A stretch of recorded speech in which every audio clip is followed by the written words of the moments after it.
Hello everyone, welcome back. In the last video हमने question number 7 देखा था, example number 7। इस वीडियो में हम स्टार्ट करते हैं एग्जाम्पल इलस्ट्रेशन 8 से। ठीक है, चलो। क्वेश्चन क्या कहते हैं? Generalized the following transactions in the books of mister Rohit. Now अब एक चीज़ ध्यान रखना, ये जो क्वेश्चन है ना, ये जीएसटी के साथ एंट्री रिकॉर्ड करने का क्वेश्चन है। ठीक है, इसके पहले मैं आपको थोड़ा सा जीएसटी का एक जस्ट बता देती हूँ, मतलब एक थोड़ा सा कॉन्सेप्ट बता देती हूँ होता क्या है जीएसटी। 12th में तो आई गेस अभी आप सिंस फाउंडेशन पढ़ रहे हो, 11th 12th में मेरे हिसाब से आप लोगों का जीएसटी आ गया होगा। ठीक है, फिर भी आपको थोड़ा बहुत आइडिया तो होगा, फिर भी मैं एक बार समझा देती हूँ बेसिक क्या होता है। देखो, जीएसटी का फुल फॉर्म क्या होता है? Goods and service tax. ठीक है, अभी जो आपको जर्नल एंट्रीज रिकॉर्ड करने के लिए काम आएगा, उस पर क्या कहते हैं कि आप जब भी कुछ सामान खरीदोगे, जब भी आप कुछ सामान बेचोगे, या आप कुछ सर्विस ले रहे हो, या आप कोई सर्विस दे रहे हो, कुछ कुछ सर्विसेज छोड़ के आपको हर जगह वो स्पेसिफाइड है सर्विसेज आएगा, तो मैं आपको वो समझा दूंगी क्या क्या नाम है। उनको छोड़ के बाकी हर जगह आपको जीएसटी चार्ज करना है।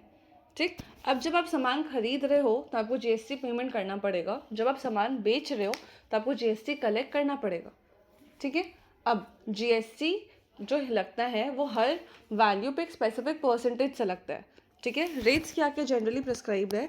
0%, 5%, 12%, 18%, 28%। ठीक है, आगे आगे भी और स्पेसिफाइड है 40%, लेकिन वो अभी तक इन्फोर्स नहीं हुआ है। अभी ये सारे एग्जिस्टेंस में कॉमनली यूज 12-18 होता है। ठीक है ना, जब भी आपको एंट्री करने बोलेगा, अगर सपोज आपने 1 लाख रुपए का सामान खरीदा है, क्वेश्चन क्या कहेगा? आपने सामान खरीदा 1 लाख रुपए का प्लस जीएसटी पेमेंट किया @12%। ठीक है, अब वो कैलकुलेट करने से पहले एक चीज़ और बताती हूँ। जीएसटी के अंदर ना आपका स्टेट वाइज टैक्सेस रहता है, इन द सेंस कि सपोज अगर आप with in the state, suppose आप हो कर्नाटका से, ठीक है, कर्नाटका से हो और आप विद इन कर्नाटका अगर कुछ सामान खरीद रहे हो, बेच रहे हो, उस पर जो आपका जीएसटी लगेगा that would be CGST, SGST. ठीक है, अब अगर आप कर्नाटका से फॉर एग्जांपल आप उड़ीसा सामान बेचते हो, ठीक है, कर्नाटका टू उड़ीसा, तो आपका स्टेट चेंज हो रहा है, उस पर आपका एंट्री कैसे होगा? उस पर आपका एंट्री होगा आईजीएसटी पे। ठीक है, अब अगर सपोज आपका रेट 12% है, ठीक है, तो for C G S G S T आपको हाफ हाफ डिवाइड करना पड़ेगा, दैट इज 6%, 6% ईच। लेकिन आई जी एस टी में आप 6% नहीं चार्ज करके आप टोटल में 12% चार्ज करोगे। इतना समझ आया ना? अब जो मैं कह रही थी कि 1 लाख का आपने सामान खरीदा 12% के हिसाब से, फॉर एग्जाम्पल आपने सेम स्टेट में सामान खरीदा, अब आपको लगेगा C G S T and S G S T. ठीक है, 1 लाख पे 6% कितना होता है आपका? 6,000 ईच। ठीक, आपने परचेज किया 1 लाख का, आपने सीजीएसटी का पेमेंट किया 6,000 रुपये, आपने एसजीएसटी का पेमेंट किया 6,000 रुपये। टोटल आपका जो कैश या बैंक पेमेंट हुआ वो आपका हो जाएगा 1,12,000 रुपये। ठीक है, समझ आए? तो अब हम एंट्री परचेज का होगा तो कैसे रिकॉर्ड करेंगे? Purchase debit, CGST debit, SGST debit to bank 1,12,000। अगर इसी को मैं परचेज को अगर सेल्स बोल दूं, ठीक है, तो देखो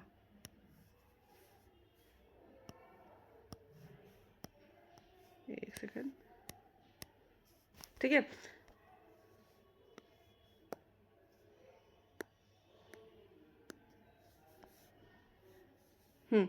अगर अब मैं इसको थोड़ा सा हटा देते हैं, ठीक है,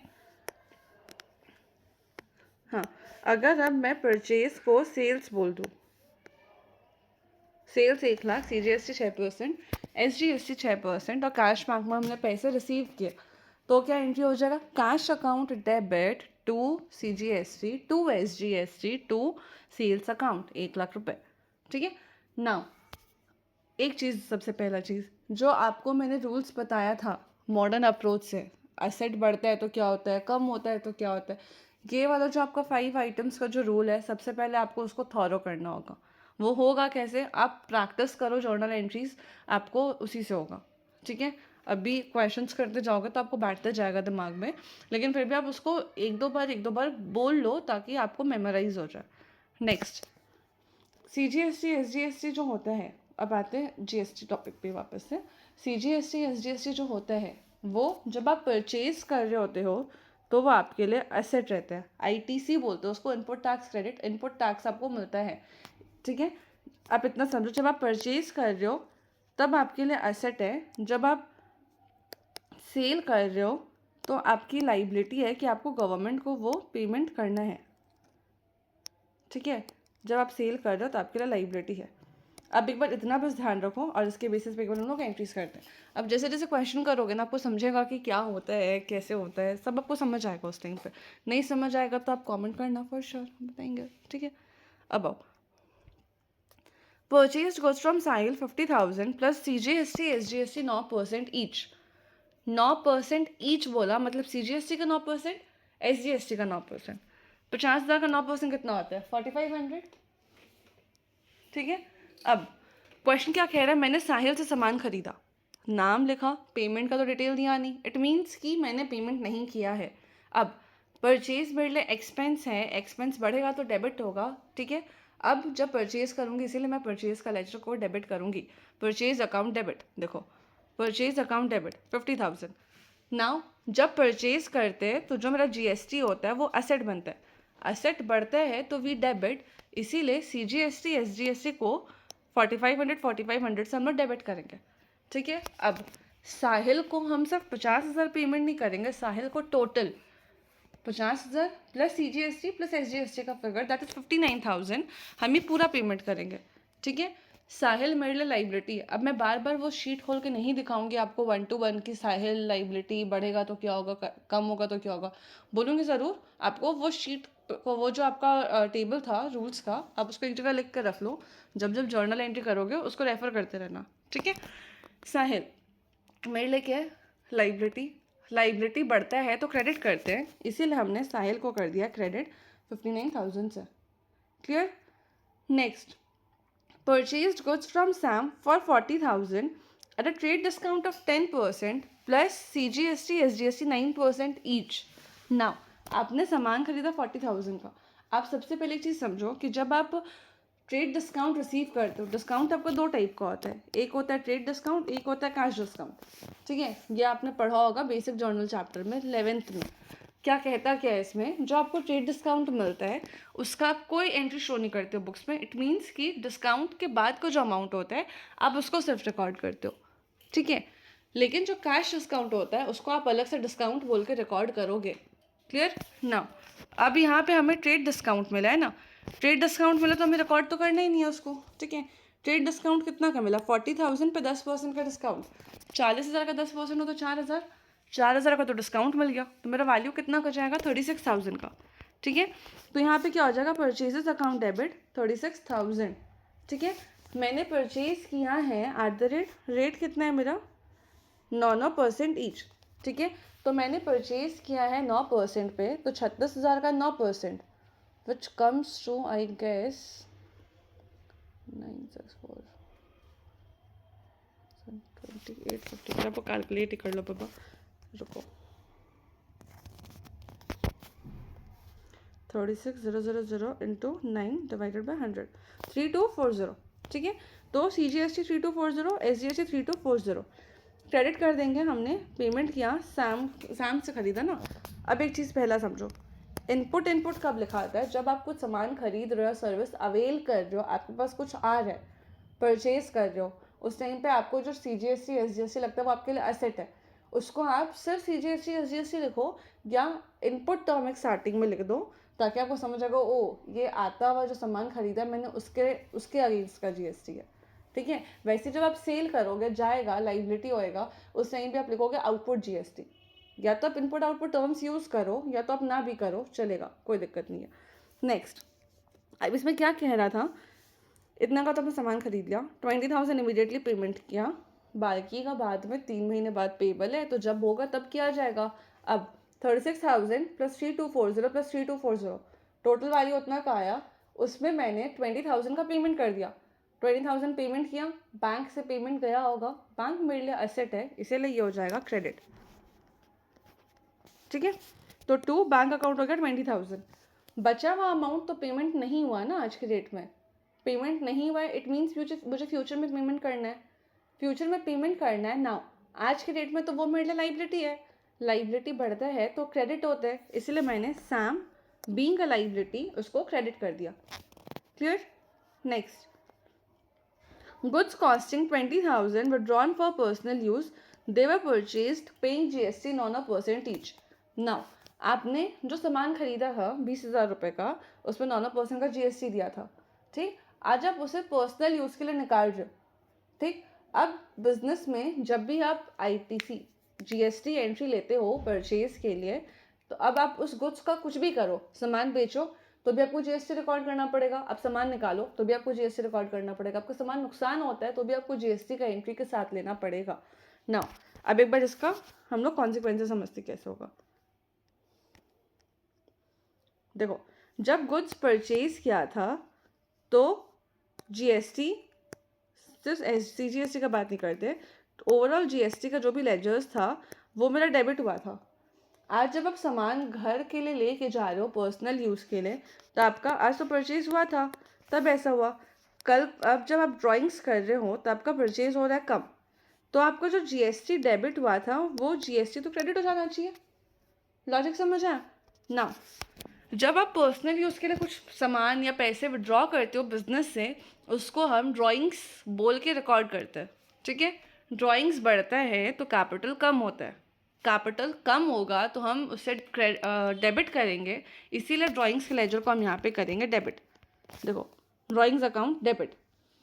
अब परचेज वैल्यू था 20,000 रुपये, परचेज कम हो रहा है, परचेज एक्सपेंस है, बढ़ता है तो डेबिट होता है, घटेगा तो क्रेडिट हो जाएगा।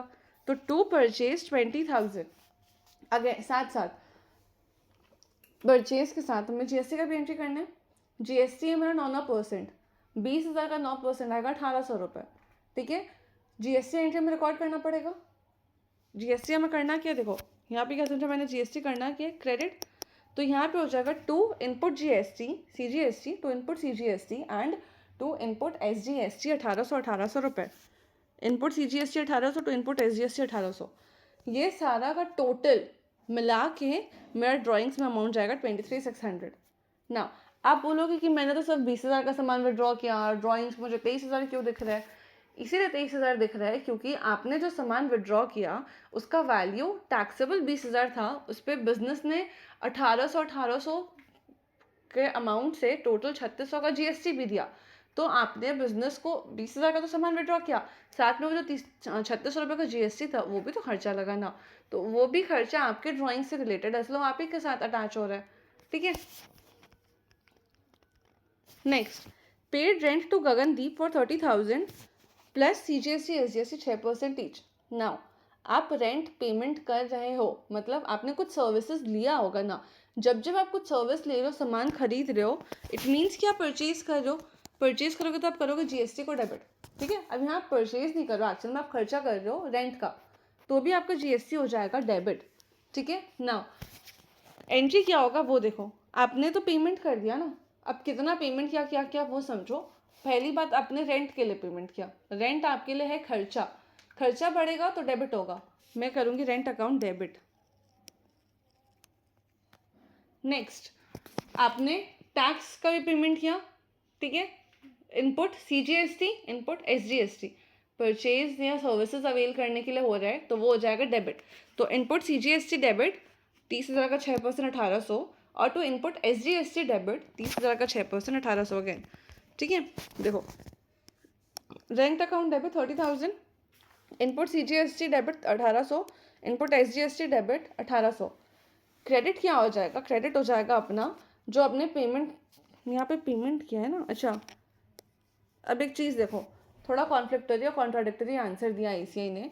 आपने जब पेमेंट किया तो आप सीधे बैंक से भी दिखा सकते थे, ठीक है, यहाँ पे इन्होंने गगनदीप का नाम दिखाया है, इट मीन्स कि हमने अभी पेमेंट नहीं किया है, ठीक है। ऊपर ये कह रहे हैं कि हमने पेमेंट कर दिया, देखो पेमेंट किया ना, तो आप बैंक पेमेंट दिखाओगे ना, आप गगनदीप को क्यों बढ़ा रहे हो, ठीक है। ये मुझे ज़रा सा गलत लगता है, मेरे हिसाब से यहाँ पे गगनदीप नहीं होके टू बैंक होता, ठीक है। 33,600 एग्जाम में भी आएगा, आई वुड सजेस्ट कि आप पेमेंट एंट्री पास करके आओ, ठीक है, क्यों? क्योंकि साफ कह रहा है ना कि आपने पेमेंट किया है। जब आपने पेमेंट किया इट मीन्स कि आपने बैंक या कैश में तो पैसे दिए होंगे ना।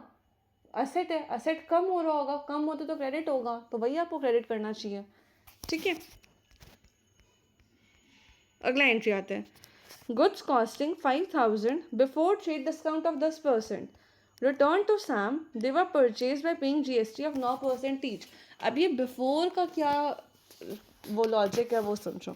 आपने 5000 का सामान खरीदा, वो ट्रेड डिस्काउंट के पहले का वैल्यू 5000 था, आपको तो ट्रेड डिस्काउंट में मिला था ना 10%। जब आपको 10% का ट्रेड डिस्काउंट मिला तो आपका वैल्यू कितना का हो गया? 5000 माइनस 10% ऑफ 5000। 5000 का 10% होता है 500 रुपये, तो 5000 माइनस 500, आपने 4500 का सामान वापस किया। ठीक है, जब आपने 4500 का सामान वापस किया, साथ में उसके जीएसटी भी तो हुआ, जीएसटी भी तो रिवर्स होगा। अब देखो यही वाला चीज़ है, जब आप परचेज कर रहे थे तो जीएसटी डेबिट हो रहा था, जब आप परचेज कम कर रहे हो या परचेज रिटर्न कर रहे हो आपका जीएसटी हो जाएगा क्रेडिट। ठीक है, अब मेरा एंट्री कैसे होना चाहिए, डेबिट क्या होगा वो बाद में डिस्कस करते हैं, पहले क्रेडिट का बात करते हैं। ठीक है, परचेज हुआ बढ़ा तो डेबिट किया, परचेज रिटर्न हो रहा है कम हो रहा है ना परचेज, तो हम क्या करेंगे? क्रेडिट। ठीक है, तो 2 परचेजेस रिटर्न लिखो या 2 परचेजेस अकाउंट लिखो 4500। ठीक, साथ में 4500 का जो 9% रेट है जीएसटी का वो भी जाएगा। 4500 इंटू 9/100, 405। ठीक है, 405 रुपए का मुझे जीएसटी भी रिवर्स करना है। अब जीएसटी होगा क्या? क्रेडिट होगा। ठीक, तो 2 परचेज रिटर्न तो आ गया था 4500, 2 इनपुट सीजीएसटी, 2 इनपुट एसजीएसटी। देखो purchase return 4500, 2 input CGST 405, 2 input SGST 405। ठीक है, अब डेबिट क्या करना है वो समझना था ना। आपने जब सामान वापस किया सैम को, तो आपने सैम को तो पहली बार पूरा पेमेंट किया नहीं था। ठीक, अब आपका लाइबिलिटी था सैम एक पॉइंट पे, आप जब सामान वापस कर रहे हो तो अब आपको उतना वैल्यू से तो उसे पेमेंट करना ही नहीं है, तो ये बोल सकते हैं कि आपका लाइबिलिटी कम हो रहा है। ठीक है, लाइबिलिटी बढ़ता है तो क्रेडिट होता है, लाइबिलिटी कम होगा तो डेबिट हो जाएगा, इसीलिए यहाँ पे सैम को कर दिया debit 5310। Clear? Next, purchase furniture for 44,800 including GST 12%। इस 44,800 में जीएसटी ऑलरेडी इंक्लूडेड है 12%। ठीक है, अब देखो आपने फर्नीचर परचेज किया, आप क्या करोगे? फर्नीचर अकाउंट डेबिट करोगे, क्योंकि आपका असेट है फर्नीचर, असेट बढ़ता है तो क्या होता है? डेबिट होता है। सेकेंड एंट्री क्या करोगे आप? आपने सामान खरीदा ना, जीएसटी क्या होगा? इनपुट जीएसटी है, जब सामान खरीदते हैं तो जीएसटी डेबिट होता है। ठीक है, तो जब आपने सामान खरीदा तो आपका जो जीएसटी का अमाउंट होगा, इनपुट जीएसटी। अच्छा एक चीज़ देखो यहाँ पे आईजीएसटी है, तो आप क्या लिखोगे? टू नहीं लिखना है, इनपुट आईजीएसटी अकाउंट डेबिट, जितना भी 12% का अमाउंट आएगा, टू, या तो आप पेमेंट कर दिए बैंक में तो टू बैंक जितना भी अमाउंट है वो। अब देखो आप समझो एक चीज़ कि 44,800 में आपका जीएसटी इंक्लूडेड है। ठीक है, जीएसटी कितना परसेंट इंक्लूड है? 12%। ठीक है, इसका दो तरीका है सॉल्व करने का, आंसर दोनों से सेम आएगा। एक मैं आपको फॉर्मूला रटने वाला समझा देती हूँ, एक आपको लॉजिकल भी समझा देती हूँ, आपको जो सिंपल लगेगा आप वो करना। पहला मेथड, इसमें क्या करेंगे ना, जब भी हम लोग को इंक्लूसिव ऑफ जीएसटी दे देगा उसको एक्सक्लूसिव ऑफ जीएसटी बनाना होगा, तो हम पहले तो इंटू 100 करेंगे, डिवाइडेड बाय 100 प्लस रेट कर देंगे। ठीक है, तो यहाँ पे रेट कितना है मेरा, इसके बदले 12% हम डाल सकते हैं, मतलब 100 + 12। ठीक है, तो अब क्या हो जाएगा? 44,800 इंटू 100 बाय 112। कैलकुलेट करें, 44,800 इंटू 100 डिवाइडेड बाई 112, 40,000। ठीक है, तो अब ये बोल सकते हैं कि मेरा टैक्सेबल वैल्यू 40,000 का था। अब किसी किसी को लगता है कि चलो भाई फॉर्मूला नहीं रट सकते हम, अब आपके लिए लॉजिक। ठीक है, सपोज आपका टैक्सेबल वैल्यू वॉज एक्स। ठीक है, एक्स पे आप 12% जीएसटी ऐड किए। ठीक है, एक्स तो आपका टैक्सेबल, इस पर आप ऐड करोगे जब एक्स इसी का 12%, 12% कैसे निकालते हैं? इंटू 12/100। जब आप ये करोगे तो आपका वैल्यू आता है इक्वल्स 44,800। ठीक है, हम क्या करते हैं, हम इसको सॉल्व करते हैं। ये x है यार, सॉरी,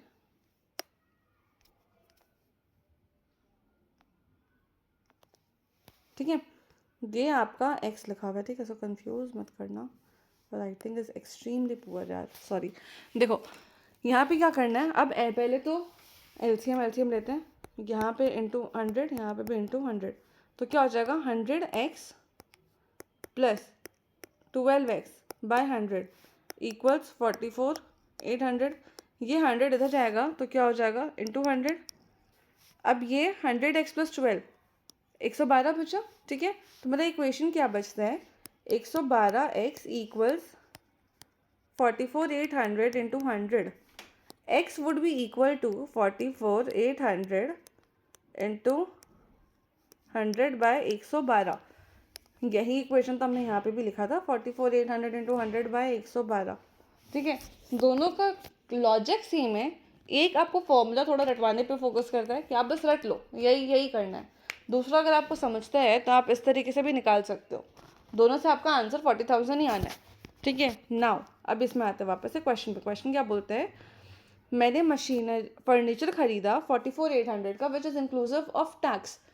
टैक्स हटाने के बाद तो जो वैल्यू था वो मेरा कितना आया, 40,000।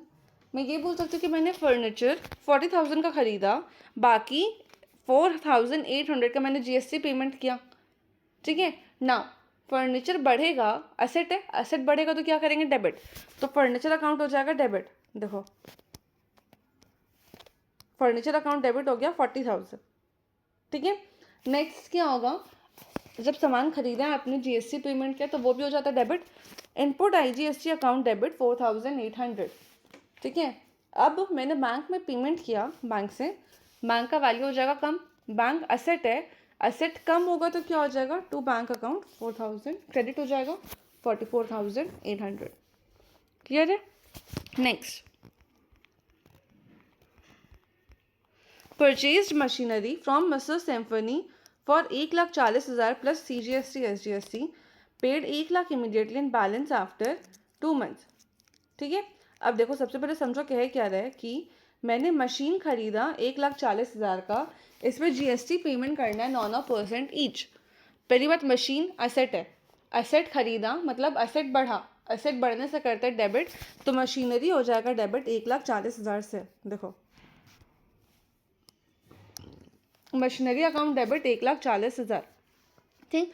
अब जब सामान खरीद रहे हो तो आपको जीएसटी हमेशा डेबिट करना होगा, तो वहाँ पे क्वेश्चन तो स्पेसिफाई कर रहा है CGST SGST, इसीलिए मुझे यहाँ पे input CGST input SGST debit करना है। कितना, 1,40,000 का 9% ईच, 12,600 आया। अब क्वेश्चन क्या बोलता है कि मैंने 1,00,000 रुपये इंस्टेंट पेमेंट किया है और बाकी 2 महीने बाद किया, ठीक है।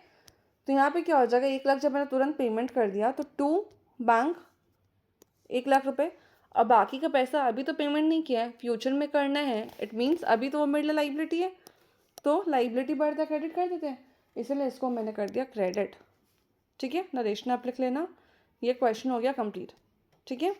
अब नेक्स्ट क्वेश्चन के लिए मिलते हैं नेक्स्ट वीडियो में, तब तक के लिए बाय।